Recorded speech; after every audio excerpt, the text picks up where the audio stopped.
민가라바 스토베리 어린지 샌드위치로 예. တစ်တီကိုတော့ strawberry နဲ့ lemon tea ကိုတုံပြပေးထားတယ်ပေါ့နော်တစ်တီကိုတော့ကိုကြိုက်တဲ့ပုံစံလိဖြတ်ပေးထားနိုင်ပါတယ်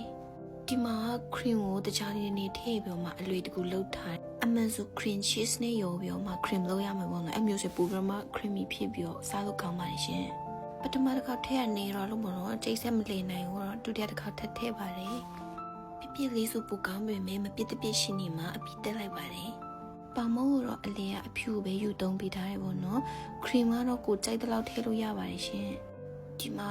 ခရင်တိတ်မကြိုက်လို့ပေါ့နော်ခရင်ကိုနည်းနည်းလေးပဲထည့်ပြီးတော့မှလုပ်ပြပေးထားပါတယ်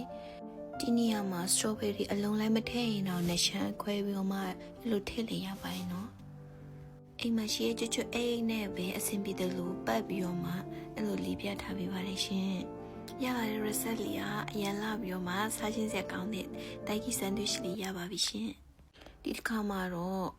လီမိုတီကိုတုံးပြပေးထားတယ်ပေါ့နော်ကြိုက်တဲ့အတီးကိုတုံးနိုင်ပါတယ်နော်တခြား kiwi တို့စပစ်တီတို့အဲ့လိုမျိုးတုံးလို့ရပါတယ်ရှင်အိမ်မှာလည်းလည်းကိုလှုပ်စားနိုင်တဲ့အရင်လေးစားလို့ကောင်းပါတယ်နော်